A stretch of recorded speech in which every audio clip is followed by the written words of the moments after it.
الحمدللہ رب العالمین والصلاة والسلام علی سید المرسلین وعلی آلہ وصحبہ اجمعین اما بعد فاعوذ باللہ من الشیطان الرجیم بسم اللہ الرحمن الرحیم۔ السلام علیکم ویورز، آپ سب کو میری طرف سے اور PNN نیوز کی طرف سے بہت زیادہ عید الاضحیٰ کی مبارک ہو۔ یقیناً جو پاکستان سے باہر افراد ہیں دیگر ممالک میں، ہمارے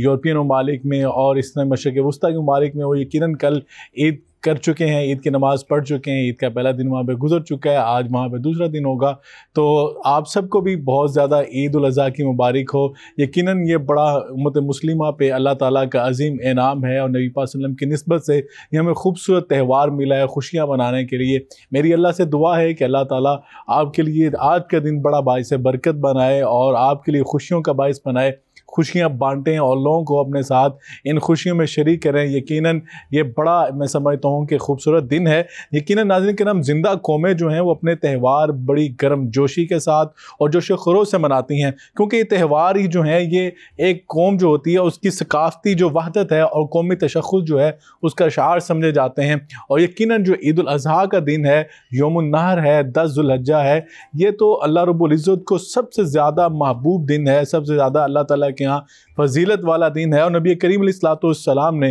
مدینہ منورہ میں فرمایا تھا، سنن نبی داؤد کی حدیث مبارکہ ہے، آپ نے فرمایا اللہ تعالیٰ نے تمہیں مسلمانوں کو جاہلیت کے تہواروں سے کہیں زیادہ بہتر عید الفطر اور عید الاضحیٰ کے 2 دن عطا فرمائے ہیں۔ اور یقیناً ناظرین کرام، مسلمانوں کی عالمی وحدت کی علامت ہے اور اسلامی شاعر کی حیثیت رکھتی ہے۔ میری دعا ہے اللہ تعالیٰ سے کہ اللہ تعالیٰ ہمارا آج کا دن جو ہے یہ بڑا خوشی والا بنائے۔ میری اللہ سے یہ بھی دعا ہے کہ اللہ تعالیٰ آج جو ہم قربانی کا جانور آپ کی رضا کے لیے قربان کر رہے ہیں، اللہ تعالیٰ انہیں اپنی بارگاہ میں ہماری قربانیوں کو شرف قبولیت عطا فرمائے۔ ناظرین، ہم اپنے پروگرام کا باقاعدہ آغاز کرتے ہیں۔ ہمارے ساتھ جو آج مہمان اسکالرز، مہمان شخصیات موجود ہیں، جید شخصیات ہیں ہمارے ساتھ اسٹوڈیو میں، آج بہت دن کے بعد تشریف لائے، اللہ تعالیٰ نے آپ کو صحت دی، ہم اس کا بھی شکر ادا کرتے ہیں۔ ڈاکٹر علامہ سید ضیاء اللہ شاہ بخاری صاحب ممبر ہیں اسلامیتی کونسل حکومت پاکستان کے، آپ کو خوش آمدید بھی کہتے ہیں اور عید الاضحیٰ کی بہت زیادہ مبارک بھی آپ کو کہتے ہیں۔ اور ان کے ساتھ ساتھ علامہ مفتی محمد طیب قریشی صاحب،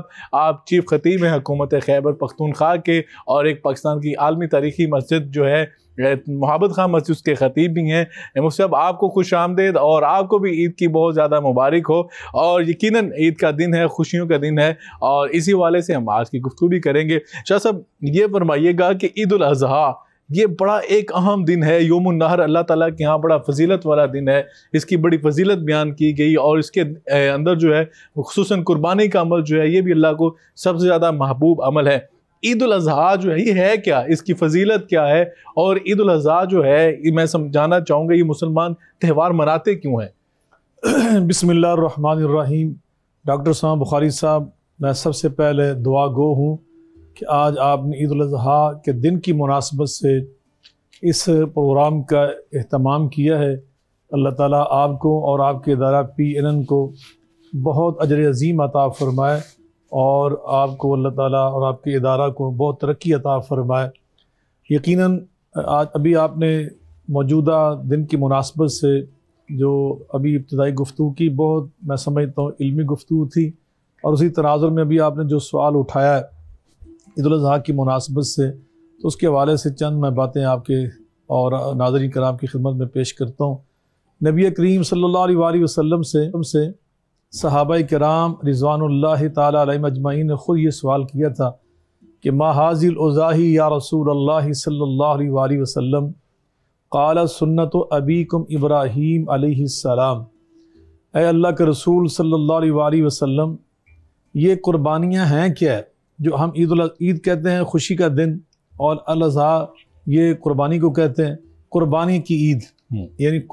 ہمارے پاکستان میں عید قربانی بھی اسے کہتے ہیں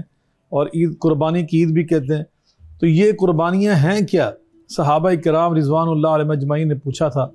تو نبی کریم علیہ السلام نے ارشاد فرمایا کہ میرے صحابہ کرام، یہ تمہارے بابا ابراہیم علیہ السلام کی سنت مبارکہ ہے، جس کو ہم زندہ کرتے ہیں، جس کا اللہ تعالیٰ نے حضرت ابراہیم علیہ السلام سے وعدہ کیا تھا۔ وہ سنت کیا تھی کہ آپ نے خواب میں دیکھا کہ آپ کے جو اس وقت اکلوتے فرزند تھے حضرت سیدنا اسماعیل علیہ السلام، انہیں وہ اپنے ہاتھوں سے اللہ کی راہ میں ذبح کر رہے ہیں، قربان کر رہے ہیں۔ تو حضرت ابراہیم علیہ السلام نے دوسری رات پھر یہ خواب دیکھا، تیسری رات پھر یہ خواب دیکھا، تو اللہ تعالیٰ نے وہ ساری جو گفتگو باپ بیٹے کے درمیان ہوئی اسے بھی قرآن پاک میں نقل فرما دی ہے۔ فرمایا کہ قالا یا بنیا، اے میرے فرزند، اے میرے بیٹے، انی ارا فی المنام انی اذبحک فانظر ماذا ترى قال یا ابت افعل ما تؤمر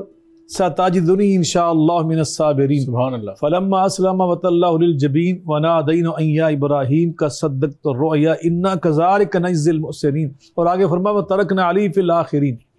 ابراہیم علیہ السلام نے بیٹے سے پوچھا کہ میں نے یہ خواب دیکھا، تو بیٹا چونکہ اللہ کے نبی کا بیٹا ہے اور خود نبوت کا تاج ان کے سر پر پہنایا جا رہا ہے، اور ساری کائنات کے سردار نبیوں کے امام جناب محمد مصطفیٰ احمد مجتبیٰ صلی اللہ علیہ وسلم کے جد ہونے کا اللہ پاک کو شرف بھی عطا کرنا ہے، تو چنانچہ اس اسماعیل جیسے بیٹے کی زبان سے کیا نکلا؟ عرض کرنے لگے ابا جان، جو اللہ نے آپ کو حکم دیا آپ اس کو پورا کر دیں۔ حالانکہ باپ یہ کہہ رہے ہیں کہ میں نے خواب میں دیکھا، لیکن بیٹے کی تعلیم و تربیت کا انداز دیکھیے کیا مقام ہے۔ فوراً سمجھ کہ میرا باپ عام انسان نہیں ہے، اللہ کے سچے نبی خلیل اللہ ہیں، ان کی خواب اللہ کی وحی ہے، تو کہا کہ اللہ نے حکم دیا آپ اسے کر گزریں، میری پرواہ نہ کریں، انشاءاللہ میں اللہ کی توفیق صبر کرنے والا پایا جاؤں گا۔ چنانچہ باپ تیار ہو گئے اللہ کی راہ میں قربان کرنے کے لیے، بیٹے تیار ہو گئے اللہ کی راہ میں قربان ہونے کے لیے، اور پیشانی کے بل لیٹ گئے۔ آپ نے چھری چلائی، لیکن اللہ تعالیٰ کا حکم آ چکا تھا، اے چھری آج تو نے اپنی فطرت نہیں دکھانی، عرش والی ذات اپنی قدرت دکھانی ہے۔ اللہ نے چھری سے بچا کر نیچے لا کر 40 سال جنت کے میوے کھانے والا میڈا لا کے نیچے بچھا دیا اس جناب جبریل امین علیہ السلام نے، اور وہ ذبح ہو گیا۔ آپ نے جب آنکھیں کھول کر دیکھا تو کیا منظر تھا، نیچے جنت کا جنت سے بھیجا ہوا میڈا ذبح ہو چکا ہے، اور سامنے اسماعیل علیہ السلام کھڑے مسکرا رہے ہیں۔ کہا اللہ یہ کیا منظر فرما، انا کذالک نجزی المحسنین، ہم اسی طرح اپنے نیک بندوں کے ساتھ کرتے ہیں۔ چنانچہ پھر کیا ہوا، اللہ فرمایا ترکنا علی فی الآخرین، اے ابراہیم اب یہ تیری سنت آنے والوں میں میں باقی رکھوں گا۔ سبحان اللہ۔ تو یہ جواب دیا نبی پاک علیہ الصلوۃ والسلام نے، میرے صحابہ یہ تمہارے بابا ابراہیم کی سنت ہے۔ بے شک یہ بڑی خوبصورت آپ نے وضاحت فرما دی کہ حضرت ابراہیم علیہ السلام کی سنت ہے، اور سنت ابراہیمی کو ہی آج مسلمان زندہ کر رہے ہیں، اور نبی پاک صلی اللہ علیہ وسلم کی تعلیم سمجھتے ہوئے، آپ کا اسوہ سمجھتے ہوئے سنت ابراہیمی کو زندہ کر رہے ہیں۔ ڈاکٹر قبلہ ایاز صاحب چیئرمین اسلامی جہادی کونسل بھی ہمارے ساتھ شامل گفتگو ہیں۔ ڈاکٹر صاحب آپ کو بھی ہم عید کی خوشیوں کی بہت مبارک دیتے ہیں، اور آپ سے پوچھنا چاہیں گے عید الاضحیٰ یہ بڑا اہم تہوار ہے، مسلمانوں کو اللہ تعالیٰ نے خوشی کے دن منانے کے لیے ایک بڑا انعام دیا ہے، آپ امت مسلمہ کو اور خصوصاً پاکستان کو عید الاضحیٰ کے حوالے سے کیا میسیج دینا چاہیں گے؟ بسم اللہ الرحمن الرحیم۔ بہت اہم سوال آپ نے پیش کیا ہے۔ جو اس وقت صورتحال ہے، جس صورتحال سے ہمارا ملک گزر رہا ہے، تو اس موقع پہ عید الاضحیٰ کا آنا ہمیں جو پیغام دیتا ہے وہ یہ ہے کہ عید الاضحیٰ میں پروگرام یہ ہے کہ یہ حضرت ابراہیم علیہ السلام کا واقعہ ہے، جس میں ان کے بہت ہی عظیم بیٹے حضرت اسماعیل علیہ السلام نے اپنے آپ کو قربانی کے لیے پیش کیا، اور وہ قربانی کا ایسا تھا کہ انہوں نے کہا کہ اللہ تعالیٰ نے جو حکم آپ کو دیا ہے اس پر آپ عمل کریں۔ تو بنیادی بات اس پیغام کا یہی ہے کہ اللہ تعالیٰ کی اطاعت، اللہ تعالیٰ کے حکم کی پیروی، رضائے رب کے سامنے سر جھکانا۔ تو میں سمجھتا ہوں کہ آج کے دن یہی ہے کہ ہم رجوع اللہ کریں، اور اللہ تعالیٰ کی حاکمیت، اللہ تعالیٰ کی رضا، رضائے رب، یہ جو پیغام ہے اس کو ہم خود بھی سمجھنے کی کوشش کریں اور اپنی آئندہ نسلوں تک بھی یہ پہنچا۔ بہت شکریہ ڈاکٹر صاحب، آپ نے یقیناً بڑا خوبصورت میسیج دیا ہے۔ یقیناً ہم نے آج کے دن جو ہے تجدید عہد کرنا ہے، ہمیں سر تسلیم خم کرنا ہے اللہ تعالیٰ کی بارگاہ میں، اور اللہ تعالیٰ کی نعمتوں کو شکر بھی کرنا ہے، اور اپنی غلطیوں کوتاہیوں کی ہمیں معافی بھی مانگنی ہے۔ مفتی طیب قریشی صاحب یہ فرمائیے گا کہ دین اسلام تو دین فطرت ہے، دین فطرت جو ہے ہر کسی پہلو کا خیال رکھتا ہے انسانی زندگی کے، چاہے وہ غمی کے معاملات ہوں چاہے خوشی کے معاملات ہوں۔ خوشی کے معاملات میں بھی دین اسلام ہمیں بڑی وضاحت کے ساتھ ہمیں رہنمائی فرماتا ہے۔ آج کا دن خوشیوں کا دن ہے، تو آپ کیسے دیکھتے ہیں کہ اسلام خوشیاں کیسے منانے کی اجازت دیتا ہے اور ہمارے لیے کیا پیرامیٹر جو ہے متعین کرتا ہے، ہم نے خوشی کیسے منانی ہے؟ نحمدہ و نصلی علی رسولہ الکریم، اما بعد، سب سے پہلے تو بخاری صاحب آپ کا اور PNN کا بہت شکریہ کہ آج آپ نے مجھے اس اہم جو ہمارا تہوار بھی ہے اور ہمارا کیا کہتے ہیں قومی نہیں دینی فریضہ بھی اس دن ادا کیا جاتا ہے، جس کو ہم عید الاضحیٰ بھی کہتے ہیں، عید قربان بھی کہتے ہیں، کہ اس اہم دن کے اوپر مجھے آپ نے دعوت دی۔ میں آپ کے چینل کے توسط سے تمام ہم وطنوں کو میری طرف سے عید الاضحیٰ کی خوشیاں مبارک، اور اللہ سب کی قربانیاں قبول فرمائیں۔ آمین آمین۔ گزارش یہ ہے کہ آپ نے میرے استاد کو میرے ساتھ بٹھا دیا ہوا ہے، اور میری ناچیز کی کیا ضرورت کہ شاگرد استاذ کے سامنے کوئی لب کشائی کر سکے، لیکن بہرحال اب آپ نے کہا ہے تو حکم کی بجاوری کے لیے میں کہوں گا۔ جناب علی، گزارش یہ ہے کہ جیسے کہ حضرت قبلہ شاہ صاحب نے بھی فرمایا، حضور علیہ الصلوۃ والسلام کا فرمان مبارک ہے، اور یہ دونوں تہوار عید الفطر کے ہیں یا عید الاضحیٰ کے، اللہ رب العالمین نے ہمارے لیے منتخب کیے، اور اللہ رب العالمین کا انتخاب ہے یہ خوشیوں کے دن، اور اس امت محمدی صلی اللہ علیہ وسلم کو یہ دیے گئے ہیں، گو کہ یہ سنت ابراہیمی اس کو کہا جاتا ہے، اور اس میں بہت بڑا پیغام سب سے پہلے تو اللہ رب العالمین کی اطاعت کا، بندگی کا، اور اللہ سے اپنا وعدہ ایفا کرنے کا ہے۔ یہ تو سراسر اسی سے یہ تعبیر ہے، جیسے کہا بھی جاتا ہے قد صدقت الرؤیا بھی کہا گیا، اور کہیں کہا گیا وہ ابراہیم الذی وفا، ابراہیم علیہ السلام نے وہ وعدہ جو ہر ایک انسان مسلمان خصوصاً جو اللہ رب العالمین سے وہ کر چکے ہیں، حضرت ابراہیم علیہ السلام نے گویا وہ کر دکھایا۔ تو اصل پیغام تو یقیناً یہی ہے کہ اللہ کی اطاعت اور اس بندگی کا جو حضرت ابراہیم علیہ السلام نے جس طریقے سے وہ اطاعت اور وہ رشتہ اور وہ تعلق جو اللہ سے نبھایا، گویا اللہ نے اس تعلق کو نام ہی جو ہے وہ عید قربان کا دے دیا۔ بالکل صرف محدود نہیں رکھا گیا، جیسے کہا بھی گیا، شاہ صاحب فرما رہے تھے انا کذالک نجزی المحسنین بھی ہے، اور کہیں قرآن کہتا ہے لا نضیع اجر المحسنین، اور کہیں پہ اللہ رب العالمین ابراہیم علیہ السلام کے لیے یہ بھی کہتے ہیں وَتَرَكْنَا عَلَيْهِ فِي الْآخِرِينَ، رہتی دنیا تک اللہ رب العالمین حضرت ابراہیم علیہ السلام کی یہ تاریخ جو انہوں نے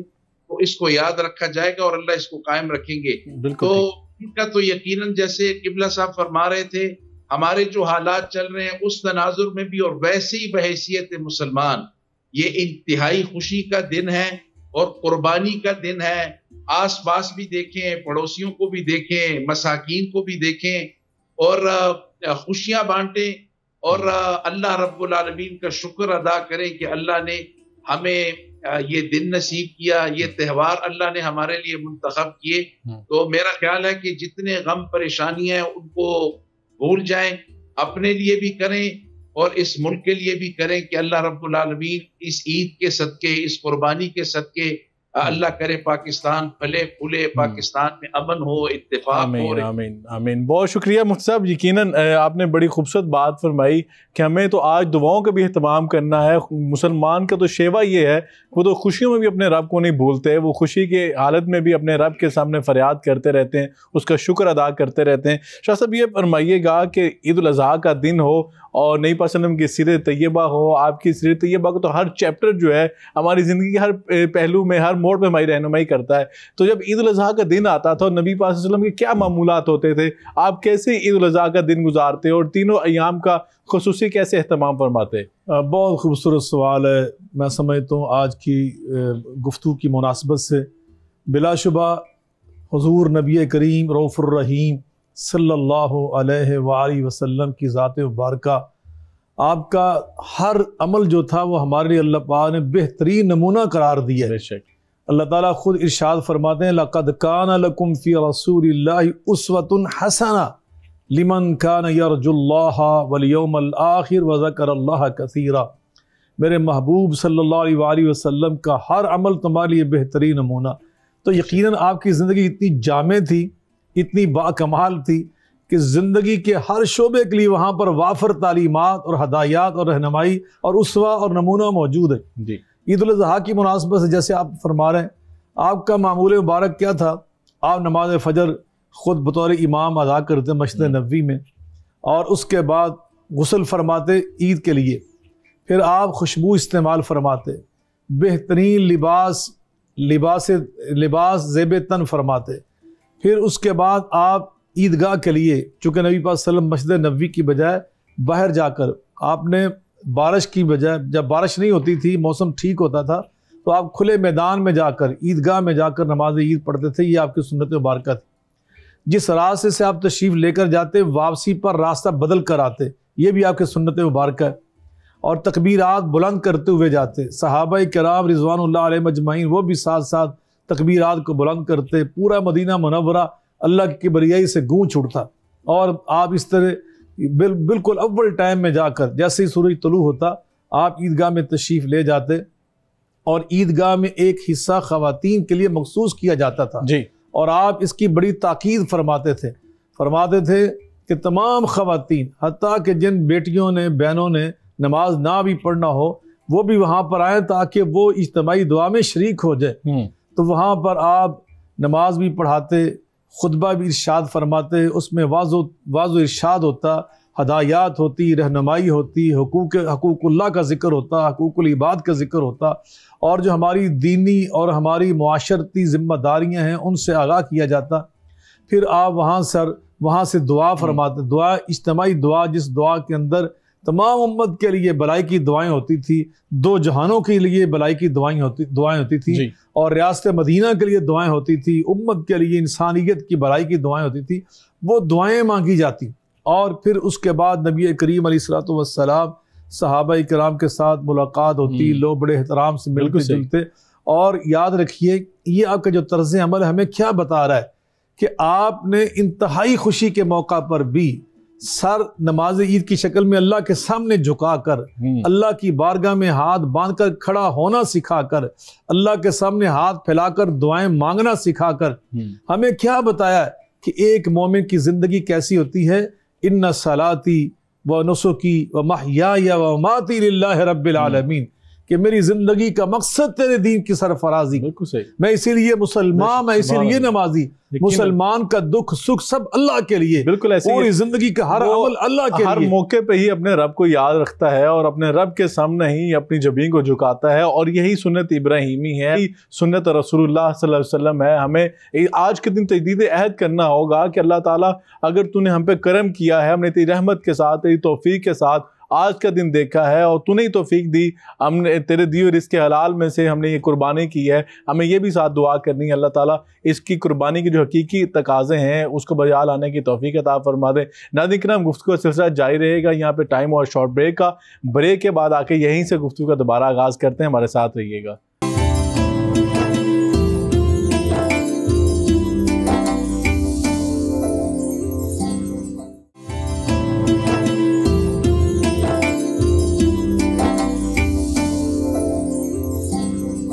ویلکم بیک ود پروگرام اسلام اور ایمان میں آپ کا ایک مرتبہ پھر خیر مقدم کرتے ہیں۔ یقیناً ناظرین کرام، آج تو آپ کا بڑا مصروف دن ہے اور آپ یقیناً طرح طرح کے پکوان بنانے کی بھی گھروں میں تیاریاں ہو رہی ہیں۔ خواتین خصوصاً کچن کا رخ کر لیتی ہیں اور مرد حضرات جو ہیں وہ یقیناً ٹیلی ویژن اسکرین کے سامنے بیٹھتے ہیں، خوش گپیاں لگاتے ہیں، بچے جو ہیں اپنی خوشیوں میں مصروف ہوتے ہیں۔ مفتی صاحب یہ فرمائیے گا کہ خیبر پختونخوا کا جو ماحول ہے اس میں، کیونکہ آپ ایک بڑی جامع مسجد کے اندر خطبہ جو ہے عید الاضحیٰ بھی دیتے ہیں، تو آپ کون سے نکات کا خصوصاً خیال رکھتے ہیں کہ آج امت مسلمہ کو یہ میسیج دینا چاہیے، امت مسلمہ کے لیے یہ ضروری چیزیں ہیں، یہ سجیشنز ہیں اور یہ اصلاح کی گنجائش موجود ہے، اور خصوصاً جو نوجوان نسل آج جو ہے وہ اس معاملے میں بڑی سست نظر آ رہی ہے۔ ہم کسی سے پوچھتے ہیں عید کیسی گزری؟ جی سو کے گزری، سونے کا دن تھا۔ جو عید الاضحیٰ کے دن جوش و خروش ہونا چاہیے تھا مسلم امہ کا، اس میں کمی کیوں نظر آ رہی ہے، اور خیبر پختونخوا کا ماحول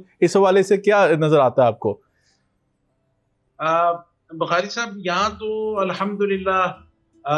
پشتون سوسائٹی میں اگرچہ یہاں تو ساری قومیتیں بستی ہیں، لیکن خیبر پختونخوا کا ماحول اس حوالے سے بڑا زبردست ہے اور رہا بھی ہے ہمیشہ، اور لوگ بڑا بڑھ چڑھ کے بڑی دلچسپی بھی لیتے ہیں. اور آپ کے اس سوال کے ہی سے میں فائدہ اٹھاتے ہوئے یہ بات بھی کہہ دوں کہ آپ دیکھیں کہ جیسے آپ نے کہا کہ آج کل ہمارے نوجوانوں میں جو کچھ نظر آ رہا ہے یا لوگ سوئے رہتے ہیں، دلچسپی نہیں دکھتے، حالانکہ آپ دیکھیں حضرت اسماعیل علیہ السلام کی جو تعریف کی جا رہی ہے، کی گئی ہے قرآن میں، وَاذْكُرْ فِي الْكِتَابِ إِسْمَاعِيلَ إِنَّهُ كَانَ صَادِقَ الْوَعْدِ وَكَانَ رَسُولًا، پھر کہا وَكَانَ يَأْمُرُ أَهْلَهُ بِالصَّلَاةِ وَالزَّكَاةِ وَكَانَ عِندَ رَبِّهِ مَرْضِيًّا. حضرت اسماعیل علیہ السلام کی جو بڑی صفت بتائی گئی وہ یہ کہ وہ اپنے اہل پہ اور اپنے بچے اولاد ان کو نماز کا، ان کو باقی جو دینی احکامات ہیں، فرائض ہیں، وہ اس کی تلقین کرتے تھے، اور اللہ نے اس بات کی تعریف کی. گزارش یہ ہے کہ ہم تو خطبے میں زیادہ تر یقینی طور پہ ہماری جو اس امت کا یا ہمارے ملک میں جو حالات ہیں، تو اس تناظر میں ہم نے تو زیادہ فوکس اسی پہ رکھا کہ ایک تو اتحاد ہو، اور اتحاد بین المسلمین ہو، اور قومی وحدت ہو، مسالک کے درمیان بھی ہو، مذاہب کے درمیان بھی ہو، اور بحیثیت قوم جو ہے، یہ جو بٹی ہوئی قوم ہمیں نظر آ رہی ہے، چھوٹی چھوٹی باتوں کے اوپر ناچاکیاں، اس بات کو ہم نے بڑا فوکس کیا کہ سارے مسلمان بحیثیت قوم ہمیں چاہیے پاکستانی ہم اپنے اختلافات بھلا کے اور ہم ایک قوم بننے کا ثبوت بھی دیں اور اس کا مظاہرہ بھی کریں. اور یہ ذریعہ بھی ہے خیر و برکت کا کہ اللہ رب العالمین اس اتحاد کی برکت سے اس کی بڑی برکتیں ہوتی ہیں. تو آپ سمجھیں وہ آسمانی تائید اور جو خیر و برکتیں ہیں وہ بھی نازل ہوں گی. دوسری شاہ صاحب اگر آپ بخاری صاحب اجازت دیں ایک بات میں اور بھی کہہ دوں. جی بسم اللہ. وہ ایک یہ کہ ہم سب کچھ معاملات میں ٹھیک ہے ماشاءاللہ قربانی بھی بڑی پیمانے پہ کرتے ہیں, مسلمان بھی کہتے ہیں, لیکن آپ کو ہم سب کو مسلمانوں کو پاکستانیوں کو پتا ہے کہ صفائی شریعت اسلام میں جسے نصف ایمان کہا گیا ہے. بالکل مفتی میں ادھر آنا چاہ رہا تھا, آپ سے جاننا چاہ رہا تھا اسی حوالے سے. اس وقت پھر ہم میں یعنی شرمندگی سی محسوس ہوتی ہے جب ہم دیکھتے ہیں کہ سارا شہر جو ہے وہ گندگی کے ڈھیر, جگہ جگہ پہ وہ پڑے ہوئے, اس سے گندگی پھیل رہی ہے, بیماریاں پھیل رہی ہیں. کوئی شخص جو ہے وہ یہ اپنے ذمے سمجھتا ہی نہیں کہ بحیثیت مسلمان یا پاکستانی اس کی کوئی ذمہ داری ہے. حکومت وقت بیچارے اگر وہ کریں بھی تو کتنا کچھ کر سکتے ہیں, کم از کم جو اہتمام یا ڈسٹ بن کسی محلے علاقے کی سطح پہ ایک رکھ دیا گیا وہاں تک تو سب کی یہ ذمہ داری ہے. اور دوسرا یہ کہ کوئی پڑوسیوں کے آگے اپنا یہ جو اس کا ہے باقیات وہ لوگوں نے گھروں کے آگے رکھی پھینکی ہوئی ہیں, تو یہ بڑی زیادتی ہے. ہمارے پاکستانیوں کو سب سے میری درخواست ہے کہ آپ ایک اچھے مسلمان اور پاکستانی ہونے کا ثبوت دیں, کوآپریٹ بھی کریں تمام اداروں کے ساتھ. اور دوسری درخواست یہ ہے کہ ایک ٹرینڈ پتہ نہیں کوئی سازش کے تحت یا یہ کمیلوی کا نتیجہ ہے کہ اب ایک ایسی بات پھیلائی جا رہی ہے کہ بھئی آپ کو قربانی کی کیا ضرورت ہے, یہ پیسے آپ کسی کو دے دیں. اب آپ دیکھیں کہ کتنی بڑی کم علمی کی بات ہے کہ جس کے ذمے یعنی اگر جو صاحب استطاعت ہے, یعنی آج کل کے نصاب سے, اب میں پنجاب میں تو نہیں, خیبر پختونخوا میں 52.5 تولے چاندی جہاں پہ بھی ہیں آپ اس کے مطابق آپ اس کا فگر نکالیں. پشاور میں تقریباً اس وقت 1.5 لاکھ روپے بن رہے ہیں. اگر کسی کے پاس 1.5 لاکھ روپے ہیں تو اس کا مطلب ہے وہ صاحب استطاعت ہے. اور قربانی واجب ہے, کوئی اختیاری چیز ہی نہیں ہے, جیسے حج ہے. تو یہ کچھ لوگ ایسی یہ چیزیں پھیلا کے کہ آپ قربانی کیوں کر رہے ہیں, کسی غریب کو دے دے, بھئی یہ تمہارا اصل میں مفتی صاحب یہی ہے نا کہ یہ شیطانی وسوسے ہیں. اور یقیناً نبی پاک صلی اللہ علیہ وسلم نے اس حوالے سے بڑی وعید بیان فرمائی ہے کہ جو صاحب استطاعت ہے قربانی اس پر واجب ہے, وہ قربانی نہ کرے, پھر ہماری عیدگاہ کی طرف نہ آئے. کہ کس قدر دین میں اس کی وعید بیان کی گئی ہے. شاہ صاحب یہ فرمائیے گا کہ مفتی صاحب نے بھی اس طرف توجہ دلائی, میں ادھر آنا بھی چاہ رہا تھا کہ ہم ایک مذہبی فریضہ جو ہے اس کو سر انجام دیتے ہوئے دوسری جو ہمارا فریضہ ہے اس کو بھول جاتے ہیں. اب اگر ہم نے اتنا بڑا فریضہ سر انجام دیا, قربانی اللہ کی توفیق سے ہم نے کی, اللہ کی رضا کی خاطر کی, لیکن جب قربانی کر لیتے ہیں تو اس کی جو علائشیں ہیں, جو اس کے ساتھ جو وابستہ چیزیں ہیں قربانی کے جانور کے ساتھ, اس کو ہم جس قدر مسلمان قوم میں سمجھتا ہوں کہ بہت ساری جگہ پہ بڑے اچھے انتظامات بھی ہوتے ہیں، لیکن بعض اوقات دیکھا جاتا ہے کہ ابھی ہم کرونا جیسی وبا سے گزرے ہیں، ان چیزوں سے وبائیں بھی پھوٹتی ہیں اور تعفن پیدا ہوتا ہے، گندگی پیدا ہوتی ہے۔ اسلام نے تو نصف ایمان قرار دیا ہے صفائی کو، تو یہ مسلمان آج کے دن یہ پیغام کیوں بھول جاتے ہیں؟ بہت اچھی بات، یقیناً آپ کا سوال بھی بڑی اہمیت کا حامل ہے، اور اس حوالے سے حضرت مفتی صاحب کی گفتگو بہت ہی میں سمجھتا ہوں انتہائی عمدہ تھی۔ بلا شبہ قرآن مجید فرقان حمید میں اللہ تعالیٰ نے سورہ المدثر کے آغاز میں کیا فرمایا، بلکہ یہ شان نزول کے اعتبار سے یہ دوسری وحی ہے جو سرور کونین صلی اللہ علیہ وسلم پہ نازل ہوئی۔ پہلی وحی تھی علم کے حوالے سے، اقرأ بسم ربک الذی خلق، خلق الانسان من علق، اقرأ وربک الاکرم الذی علم بالقلم، علم الانسان ما لم یعلم۔ تو دوسری وحی وہ صفائی کے بارے میں، یا ایھا المدثر قم فانذر وربک فکبر وثیابک فطہر والرجز فہجر۔ پاکیزگی اختیار کرنے کا اللہ پاک نے یہ دوسری وحی میں ہمیں حکم دے دیا ہے کہ تمہارا ماحول پاکیزہ ہونا چاہیے، تمہارا گھر پاکیزہ نظر آنا چاہیے، تمہارا لباس، تمہارا بستر، تمہارے کھانے پینے کے برتن۔ تو یہ جو سارے امور ہیں، تو یقیناً قربانی کا جو ہمیں اتنا بڑا جو عمل کر رہے ہیں نا، جی اس عمل کے تقاضوں میں یہ اہم تقاضا ہے کہ الطہور شطر الایمان، طہارت جو ہے، پاکیزگی، صفائی، نفاست، یہ تو ہمارے ایمان کا اہم ترین حصہ ہے۔ جی تو ہم نے اس موقع پر نبی پاک نے فرمایا المسلم من سلم المسلمون من لسانہ و یدہ، کہ جس کے ہاتھ کے شر سے، جس کی زبان کی تکلیف سے دوسرے مسلمان محفوظ رہیں۔ ہم اپنے ہاتھوں سے اٹھا کر بعض اوقات یہ علائشیں باہر سڑک کے اوپر پھینک دیتے ہیں، گلی کے اندر پھینک دیتے ہیں، اور بعض اوقات جہاں سے ہمارے وہ نکاسی کے ذرائع ہوتے ہیں وہاں ہم لا کر پھینک دیتے ہیں، وہ پانی بند ہو جاتا ہے، تعفن پھیلتا ہے، بیماریاں پھیلتی ہیں۔ تو یقیناً یہ جو ایک مسلمان ہے اس کے ہاتھ سے دوسروں کو فیض پہنچتا ہے، دوسروں کو برکت پہنچتی ہے۔ اپنے اپنے حصے کا کام ہر بندہ اگر اپنے ذمے لے لے، جو اسلام نے ہمیں ذمہ داری سونپی ہے، بحیثیت مسلمان ہمارے فرائض میں شامل ہے، تو میں سمجھتا ہوں کبھی بھی نہ بلدیہ کو وہ سر کھپانے کی ضرورت ہے اور نہ ان کے ٹرک آنے کی ضرورت ہے۔ ہر مسلمان اپنی ذمہ داریوں کو سمجھے اور وہ کوشش کرے کہ اپنے حصے کا کام خود کرے اور ان علائشوں کو صحیح مناسب جگہ پر چھوڑ کر آئے۔ دیکھیں ہر جو بڑے شہر ہیں وہاں پر جو بلدیہ انہوں نے جگہ مخصوص کی ہوتی ہیں کہ وہاں آپ علائشیں چھوڑائیں تاکہ ان کو اٹھانے میں آسانی رہے۔ تو یقیناً میں اس موقع سے فائدہ اٹھاتے ہوئے ناظرین کرام کی خدمت میں یہ عرض کرنا چاہتا ہوں کہ بحیثیت امت مسلمہ، بحیثیت مسلمان، بحیثیت پاکستانی، یہ آپ کے فرائض میں شامل ہے کہ آپ نے علائشوں سے اپنے اس پورے ماحول کو، سوسائٹی کو، ریاست کو، شہروں کو، آبادیوں کو آلودہ نہیں کرنا، اور نہ آپ نے امراض کے پھیلاؤ میں خود ذریعہ بننا ہے، بلکہ آپ کے ذریعے دوسروں کو نفع پہنچے، دوسروں کو فائدہ پہنچے۔ اور دوسری بات، میں اس موقع پر مفتی صاحب نے جو بات کہی میں ان کی تائید کرتے ہوئے کہنا چاہتا ہوں کہ اس موقع پر جو آپ نے کہا نا کہ یہ شیطان کی طرف شر ہے، وہ شیطان من الجنت والناس، وہ صرف جنات شیاطین نہیں ہیں، وہ بعض اوقات ہمارے انسان بھی ایسے بن جاتے ہیں کہ جو ایسے وَمَن يُعَظِّمْ شَعَائِرَ اللَّهِ فَإِنَّهَا مِن تَقْوَى الْقُلُوبِ، یہ تو شاعر اللہ میں شامل ہے۔ یہ جو قربانیاں جو قربانیوں کے بارے میں کہتے ہیں یہ نہیں ہونا چاہیے، فلاں کام کرنا چاہیے، میں پورے یقین سے کہتا ہوں، میرا مشاہدہ ہے، یتیم بچیوں کی شادیاں، غریب لوگوں کے ساتھ تعاون وہی خوش نصیب کرتے ہیں کہ جن کو اللہ قربانیاں ذبح کرنے کی اور قربان کرنے کی توفیق عطا کرتا ہے۔ اور یہ جو نا اس طرح کے وسوسے چھوڑنے والے نہ یہ قربانی کرتے ہیں جی اور نہ ہی یہ غریب لوگوں کا تعاون کرتے ہیں، یہ کیا کرتے ہیں؟ اللہ کی بغاوت اور اللہ کی نافرمانی میں اللہ کا دیا پیسہ برباد کرتے ہیں اور صرف باتیں بنانے والے یہ لوگ ہیں۔ اس لیے ناظرین کرام ان میں سے کسی کی بات کے پیچھے نہ چلیں، سرور کائنات محمد مصطفیٰ احمد مجتبیٰ صلی اللہ علیہ وسلم کے پیچھے چلیں اور اللہ کے قرآن کی بات کو مانیں، اور وہ یہی یہ یاد رکھیے قربانی کے عمل میں اتنا بڑا سسٹم ہے معاشی طور پر کہ غریبوں کے ساتھ وہاں جو تعاون ہو رہا ہے ایک پوری چین ہے۔ آپ اندازہ لگائیں کہ وہاں جانور پالے جاتے ہیں، چارہ بیچا جاتا ہے، پھر ان جانوروں کی چیزیں خریدی جاتی ہیں، بیچی جاتی ہیں، ٹرانسپورٹ ہے، لائی جاتی ہیں، یہ جانور لائے جاتے ہیں، پھر ذبح کیے جاتے ہیں، پھر ان کی کھالیں ہیں، پھر ان کے جو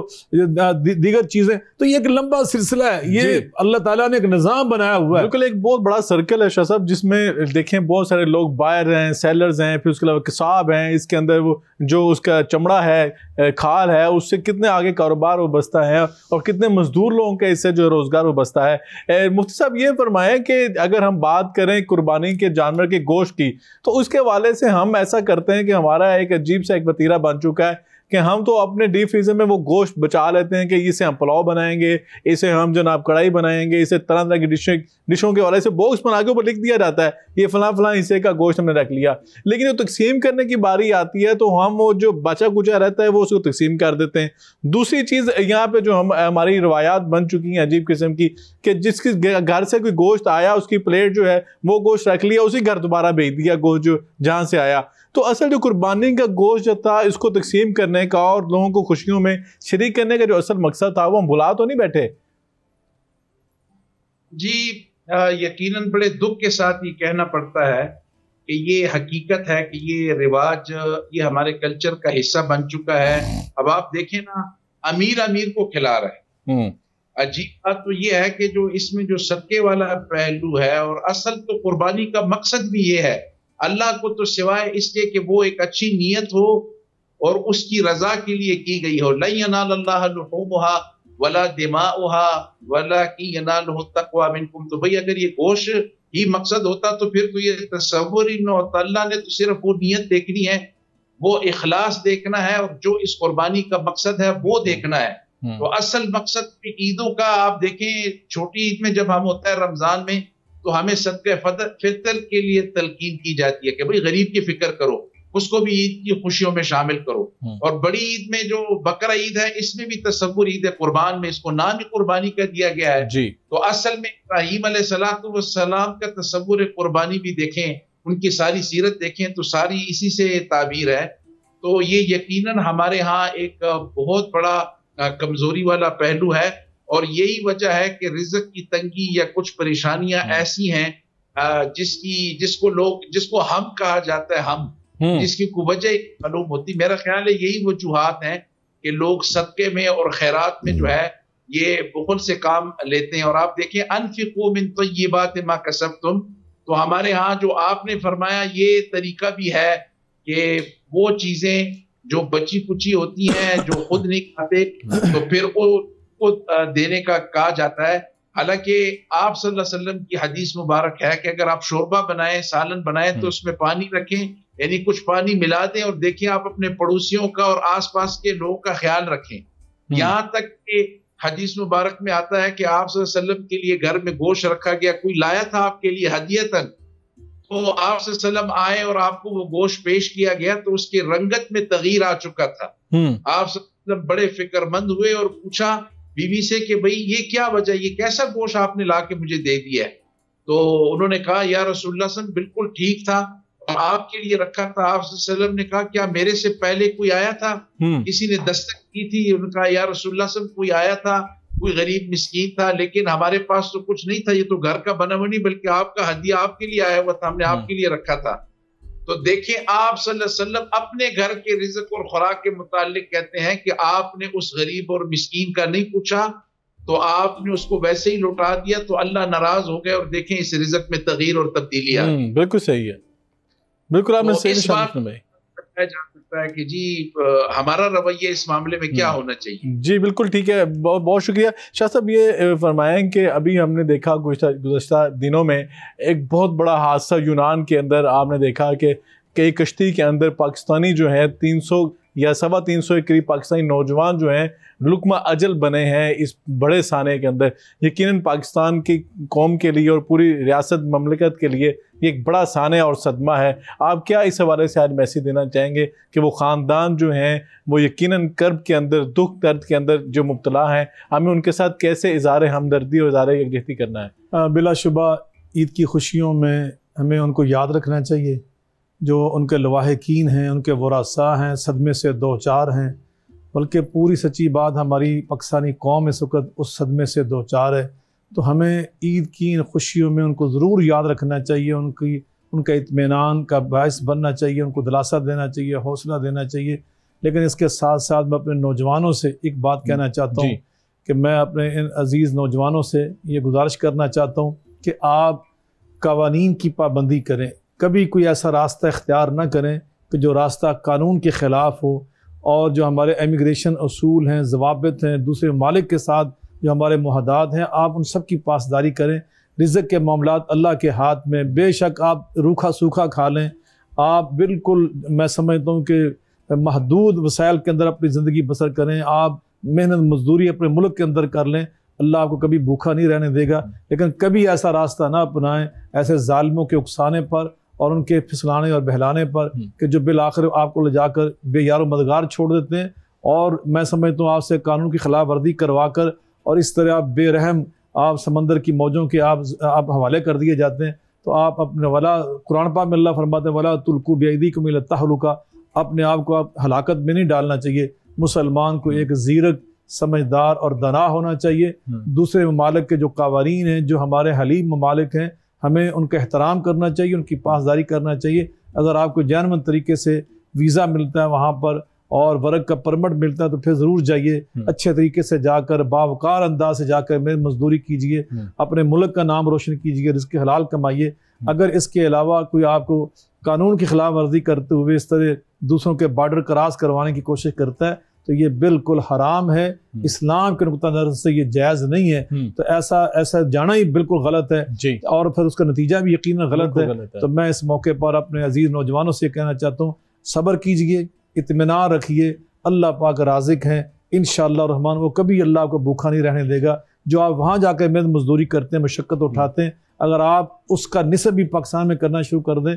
تو انشاءاللہ اللہ آپ کو رزق عطا فرمائے گا، جی بالکل، کامیابیوں سے ہمکنار فرمائے گا۔ یقیناً اللہ پہ کامل یقین اور توکل ہونا چاہیے۔ جیسے اللہ تعالیٰ سمندر کی گہرائیوں میں رہنے والی مخلوقوں کو رزق عطا فرماتا ہے، ہم تو پھر اشرف المخلوقات ہیں، نبی پاک صلی اللہ علیہ وسلم کا کلمہ پڑھنے والے ہیں، ہمیں توکل اور جو ہے وہ مکمل یقین کرنا ہوگا۔ مفتی صاحب یہ فرمائیے گا کہ اگر ہم بات کریں عید الاضحیٰ کی خوشیوں کے حوالے سے، تو بعض اوقات ہم عید الاضحیٰ کی خوشیوں میں جو حقیقی تقاضے تھے دین کے ان کو بھول جاتے ہیں، اور یقیناً ایسے افعال جو ہیں، ایسے اعمال کرتے ہیں جن سے رب تعالیٰ کو ہم ناراض کرنے کی کوشش کرتے ہیں، اور یقیناً ہم ایسی سرگرمیوں کے اندر ملوث ہو جاتے ہیں جو یقیناً ایک اسلامی شعائر جو ہیں اور ایک عام اسلامی فریضہ ہے اس کو انجام تو دیتے ہیں، لیکن اس کے ساتھ جو ہم گناہ کرتے ہیں یقیناً اللہ کے غضب کو ہم دعوت دیتے ہیں۔ تو اس سارے سینیریو میں ہمیں اپنے نوجوان نسل جو ہے خصوصاً، کیونکہ زیادہ تر وہ گھروں سے باہر نکلتے ہیں، ایسی محافل کے اندر وہ شریک ہوتے ہیں، تو اس سارے سینیریو میں ان کو کیسے ہم سمجھا سکتے ہیں،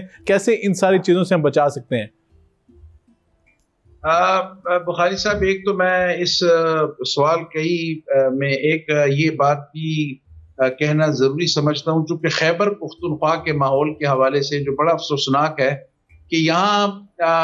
عید کی رات جو ہے یہ ایک ہو جاتا ہے، کیا کہتے ہیں، عید الفطر میں بھی، اور یہ بالکل کہ ہوائی فائرنگ کی جاتی ہے بڑی شدید قسم کی، اور ہر سال اس کے لیے ایک بڑی مہم چلائی جاتی ہے حکومت کی طرف سے، پولیس کی طرف سے، اور نہ جانے کتنے لوگ جو ہیں وہ لقمہ اجل بن جاتے ہیں، کسی طرف سے ایک گولی آتی ہے اور وہ پورے کا پورا خاندان اجڑ جاتا ہے۔ تو ایک تو پی این این کے توسط سے یہ میری درخواست ہے پوری قوم سے، اور خصوصاً خیبر پختونخوا کی ہمارے نوجوانوں سے، کہ خدا را وہ اس بات سے پرہیز بھی کریں، اجتناب بھی کریں، اور کیوں ویسے ہی گھر بیٹھے بیٹھے کسی کا قتل اور اتنا بڑا گناہ اپنے ذمے لینا اور پھر ساری زندگی اس کو بھگتنا بھی پڑتا ہے، تو نقصان تو دونوں طرف ہوتا ہے۔ تو خدا را اس سے اجتناب کریں۔ دوسری گزارش یہ ہے کہ لوگوں نے شاید یہ تصور کر لیا ہوا ہے کہ یہ عیدیں جو ہیں جیسے کہ دیگر ممالک میں یا مذاہب میں ہوتا ہے، وہ سمجھتے ہیں کہ ہمارے مسلمانوں کی عیدیں جو ہیں وہ بھی کوئی خدا نخواستہ اس طرح کی ٹائپ کے یہ تہوار، تو ہمیں تو کم از کم یہ فرق دیکھنا چاہیے کہ ہم امت مسلمہ ہیں، ہم حضور علیہ الصلوۃ والسلام کی امت ہیں، اور پھر آپ دیکھیں کہ رمضان کے بعد وہ عید الفطر جو ہے وہ اس کے پیچھے ایک مبارک مہینہ وہ تصور ہے، اور یہاں پہ آپ دیکھیں عشرہ ذی الحجہ پورا ہم گزار کے آتے ہیں، اور پھر اللہ عرفے کا دن گزارتے ہیں، پھر اس کے بعد ہمیں یہ عید قربان والا دن ملتا ہے، تو سراسر سارے کا سارا جو ہے پراسیسی عبادات ہے، اور یہ ساری عید بھی عبادت ہے۔ یعنی آپ یہ جانور تو باقی جانوروں جیسا تھوڑی ہے جیسے ہم باقی جانور لا کے یا خرید کے یا حلال کر دیتے ہیں۔ آپ دیکھ اس جانور کی خاطر مدارت کرنا، اس کی نوازی کرنا، اور یہی جانور بروز قیامت اللہ کے حضور پیش ہوگا، آپ کی سفارش کرے گا، تو وہ سارا پروسیس جو قربانی کا ہے اس کے بعد کا ہے۔ اب آپ دیکھیں قربانی کا گوشت، میں نہیں کہتا کہ بڑی بد پرہیزی کریں، لیکن کچھ لوگ ہمارے میں ایسے بھی ہیں وہ یہی سمجھتے ہیں جیسے یہ گوشت بھی باقی گوشت کی طرح ہے۔ بالکل ایسے